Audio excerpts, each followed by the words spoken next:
Alors, Cour suprême dans le pays Venezuela confirmé, je ne dis là, c'est Nicolas Maduro qui réélu dans l'élection qui a dans le pays Venezuela. Après déclaration Cour suprême non, et bien il y a pile gros déclaration qui fait que les États-Unis qui annoncé sanctions sous un pile gros autorité dans Cour suprême non seulement nos organes qui étaient sous organes qui étaient organisé l'élection, mais également sous plusieurs autorités, soit non et pouvoir législatif là, pouvoir judiciaire là et pouvoir exécutif là, eh bien Nicolas Maduro côté parle, lui rejeter proposition Brésil te fait et yon l'autre proposition que pays Colombie te fait une façon pour jouer une solution avec crise qui gagne dans le pays Venezuela. Eh bien, Mavindo, qui ça qui tombé pour qui ça et qui ça qui a gagné comme conséquence sous pays Venezuela. Et n'a fait l'autre coup de pied dans l'Ukraine. Eh bien, hier, pays Ukraine fait plusieurs attaques drones sous pays là aussi et il t'a même tenté attaquer centrale nucléaire qui tout près Cooks selon information ministère défense de là aussi t'a publié. Mais nouvelle qui est grave là, c'est que finalement les États-Unis li autorisé Ukraine utiliser zam libalio pour frapper territoire russe là. Mes amis, kounya la question moun ka pose tête, c'est qui ça impliqué, qui conséquence ça a gagné sous conflit, pour qui ça là aussi par retirer on parti nos soldats qui gagné dans Donbass pour voyer nos cooks pour mettre soldats ukrainiens dehors, qui rôle les États-Unis jouer dans escalade et qui potentiel escalade qui a gagné avec autorisation libaye pour ça et est-ce que escalade ça a contribué pour la troisième guerre mondiale? C'est ensemble de questions nous allons gagner pour nous répondre dans vidéo ça et ou même sur mes travail à faire c'est continuer supporter nous, c'est mettre un like et puis partager vidéo ça dans plusieurs groupes pour plus monde comme je dis, quitte un commentaire pour nous et surtout faire connaître dans qui pays dans qui ville où tu as assisté vidéo ça, c'est très important. Alors, n'a faut couper dans le pays Venezuela, eh bien, Cour suprême dans le pays Venezuela statué et que c'est dans l'élection qui est gagnée, c'est Nicolas Maduro qui remporté au la main élection ça, selon information qui est publiée par Cour suprême dans le pays Venezuela.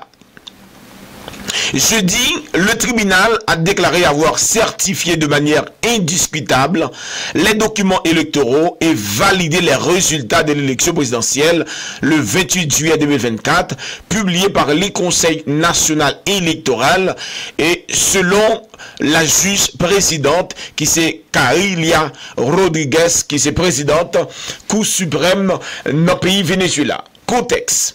Et nous autres connaissons que Nicolas Maduro, ils ont choisi de Hugo Chavez.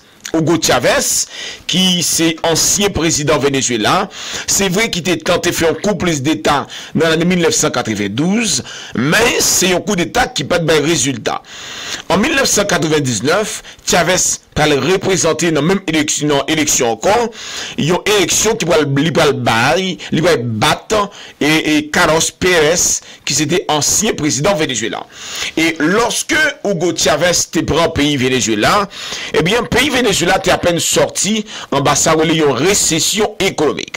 Je me rappelle que dans l'année 1999, et PIB Venezuela était évalué avec 98 milliards de dollars. Et une cause qui était fait et récession ça dans le pays Venezuela, c'est mauvais choix et politique économique qui te gagne dans le pays et te gagne une privatisation de plusieurs grandes entreprises qui t'a supposé en bas mais l'État. Eh bien lorsque Hugo Chavez prend pouvoir dans l'année 1999, quoique dans l'année 1998 il te promettre que l'IPAP est nationalisé entreprise et il gagne envie pour continuer et travailler avec et entreprises étrangères qui investissent dans le pays. Eh bien, lorsque Hugo Chavez prend pouvoir, l'homme aux abords du pouvoir n'est pas l'homme au pouvoir. Eh bien, Hugo Chavez, lui, te fait contraire par rapport avec ça, lui te promet là. c'est vrai, Hugo Chavez, il a une politique économique qui était un peu ambitieuse, mais honnêtement, c'est une politique économique qui était manqué, ça est pragmatique. Et il était manqué pour qui ça, d'abord, moi dit, il était ambitieuse, c'est parce que Hugo Chavez arrivé au pouvoir, et bien 3 ans plus tard, PIB Venezuela sorti de 98 milliards de dollars, et bien PIB Venezuela était déjà arrivé dans 375 milliards de dollars 3 à 4 ans plus tard. Ça, c'est un miracle sous le plan économique. Mais côté politique, Hugo Chavez a pas manqué sur les pragmatiques, c'est parce que un pays comme Venezuela qui a un problème diversification économique, parce que Venezuela, c'est vrai, si on a un pays qui a plus de pétrole dans le monde, non, mais Venezuela pas de sorte de diversification économique. Donc, une ressource de revenus que Venezuela gagnait, c'est le pétrole. Maintenant, et puisque Venezuela peut être prêt pour affronter les États-Unis et sous propre terrain, puisque les États-Unis ont un système économique, côté règles élaborées par les États-Unis, et si les règles sont élaborées par les États-Unis, eh bien, règles ça y a un avantage États-Unis. Et Hugo Chavez lui-même, il a essayé, sans sens de pragmatisme, affronter les États-Unis, soit sur le plan diplomatique, parce que Hugo Chavez a essayé de rapprocher ennemis États-Unis, tant que Cuba, tant que la Chine, la Russie, l'Iran, qui c'est des pays qui internationalement reconnus comme, on t'a dit que ennemis les États-Unis. Pendant que, peut-être ça, Hugo Chavez a supposé faire, c'est vrai, il n'est pas d'accord avec politique impérialiste les États-Unis, hein, mais c'est fait, même politique Lula fait, hein. Lula pas d'accord avec politique les États-Unis, hein, mais Lula connaît, si du jour au lendemain, il a décidé de lever tête pour affronter les États-Unis, eh bien, économie Brésil a crasé, c'est ça qui cause, Lula, il joue un rôle pragmatique, avec les États-Unis, il gagne coopération militaire, mais avec la Chine, il gagne coopération économique. Ça qui permet Brésil et diversifier partenaires liés sur le plan économique, et ça vient une cause que Brésil a bataille pour une souveraineté économique. Contrairement avec politique Hugo Chavez, là, Hugo Chavez voulait frontalement affronter les États-Unis, et bien puisqu'il vient affronter les États-Unis sous propre terrain de jeu, donc l'inormal pour le chavisme en soi sous plan pour le disparaître. Maintenant, lorsque Hugo Chavez vient pour demander, il vient choisir Nicolas Maduro. Mais Nicolas Maduro, qui c'est un protégé de Hugo Chavez, eh bien, il vient suivre même politique économique que Hugo Chavez te gagnant, qui sont politiques économiques qui audacieuses, c'est vrai, on est bien d'accord, mais risqué, on peut même dire trop risqué pour un pays qui à peine sorti, qui vient à peine de sortir, dans ce qu'on appelle une récession économique. Maintenant, ils ont voulu affronter les États-Unis sur son propre terrain de jeu, ben c'est la raison pour laquelle ils en paient le prix. Maintenant, Nicolas Maduro, arrivé au pouvoir, ben il essaie de suivre, on va dire, la même politique de Chavez et les États-Unis, ben, puisque le système a été construit par les États-Unis et pour les États-Unis, eh bien, il a utilisé le système pour craser l'économie vénézuélienne. Maintenant, c'est ça qui va mettre Venezuela dans ça là. Maintenant, c'est notre 3 mandats, c'est-à-dire nos 2 premiers mandats et Nicolas Maduro, il y a toujours eu des protestations, soit sur le plan national avec John Guaido, qui était le principal opposant de Nicolas Maduro, mais sur le plan international, avec les États-Unis, à chaque fois, c'est comme si c'est un film d'horreur qui va jamais finir. Les États-Unis toujours rejeté l'élection qui gagnait dans le pays Venezuela. Eh bien, dans l'élection ça qui te gagne dans le pays Venezuela, hein, Nicolas Maduro qui a subi une pression économique et venant de la communauté internationale et plus précisément des États-Unis et de l'Union européenne, pour qu'il y ait une élection au Venezuela et libre et démocratique. Et pour qu'il y ait cette liberté dans l'élection vénézuélienne, eh bien, les partenaires occidentaux, ils ont exigé à ce que, eh bien, les membres de l'opposition aient la voix, que les membres de l'opposition aient la voix au chapitre, pour gagner même possibilité pour participer dans des émissions médiatiques, dans des émissions, pour gagner même couverture médiatique avec Nicolas Maduro, nos façons pour jouer nos jeux égal.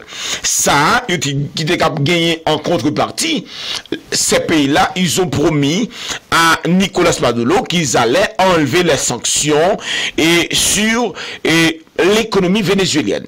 Maintenant, et après élection, ça qui vient de gagner, et pays ça y a refusé de reconnaître Nicolas Maduro comme pays, comme président qui gagnait élection ça qui vient pousser Nicolas Maduro mettait ambassadeur plusieurs pays d'ailleurs en dedans et diplomatie vénézuélienne. En gros, où tu apprends le Chili, le Panama, l'Argentine, tout pays ça, le Pérou, Nicolas Maduro mettait ambassadeur de nos pays. Mais c'est qui trois pays qui ont joué un rôle important, trois pays ça, c'est le Mexique et la Colombie et le Brésil. Le Mexique, sous pression des États-Unis, lui retiré la négociation sans ne pas annoncer ni Argentine, alors ni Colombie ni Brésil, vinrétait le Brésil et la Colombie. Maintenant, le problème, c'est que le Brésil, il trouvait une position délicate.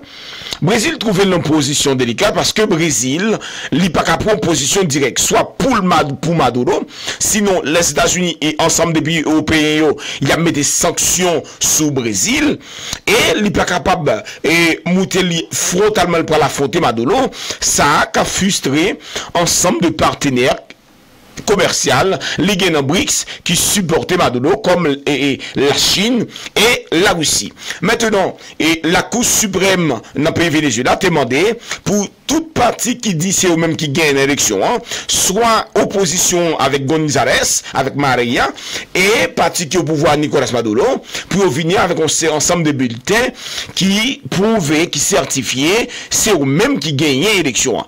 Eh bien, malheureusement, parti opposition pas jamais décidé de participer, c'est Nicolas Maduro qui est allé. Eh bien, c'est sous base ça, Cour suprême dans le pays Venezuela déclaré, sous base information yo gagné, eh bien, c'est Maduro qui a gagné élection ça dans le pays Venezuela. Mais maintenant, qui conséquence qui a gagné avec résultat ça qui en faveur Maduro.